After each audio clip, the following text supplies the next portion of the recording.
Bu Michigan ştatynyňky Dearborn şäheriniň Arab-Amerikan Milli Muzeýiniň saýlawlara gödäwçilik edýän toporundaky birnäçe adamyň Trampyň garaşylýan prezidentligi baradaky pikiri.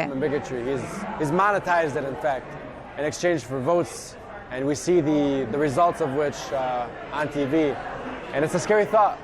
Michiganyň wekiller öýüne girmäge hukuk gadanan kandidat Abdullah Hamud üçin saýlaw gijesi garşyk duýgulardan dolu boldy. It's a strange contrast, right? For the first time in Dearborn's history, they've elected a Arab American Muslim, first generation. And at the statewide level, we may be supporting Trump. At the national level, I have a Trump presidency. Hamud etrawynaky käbir adamlaryň özüni gorlap, şol bir wagtda Trump'a ses berenini bilýär. It's scary that I was with my family earlier today and I was celebrating, but tomorrow morning I may wake up and speak to my mother and my sister who wear the hijab and tell them to be careful when they leave outside the front door. It shows for me that racism and bigotry has prevailed. It shows me that I've never lived in a post-racial society, and it shows me that certain communities aren't wanted in this country, including my own. Gorka we gaýga bürünmeň deregine Arap Jemgyýetçilik Merkeziniň ykdysady we sosial hyzmatlary boýunça spesialisti Aşa Nur herekete geçmäge taýýar.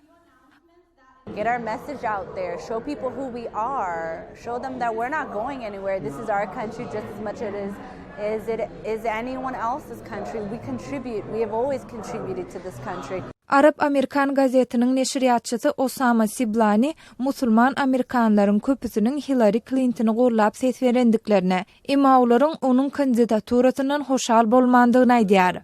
American Muslims or Arab Americans have really a favorite presidential candidate.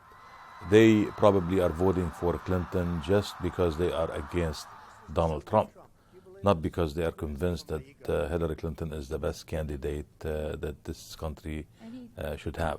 Bu Arab-Amerikan gazeti üçin taryhy saýlawdy. Ol özüniň 32 ýyllyk taryhynda ilkinji gezek prezidentlik kandidatyny makullamaýar. Siblani muny diňe makullamakdan saklanmaýar. Ese ol prezidentlik saýlawlarynda ses bermäge hem gatnaşmady. I was a Republican, and I believe that the Republican Party have really damaged its connection and links to the community, and they should work very hard to mend fences.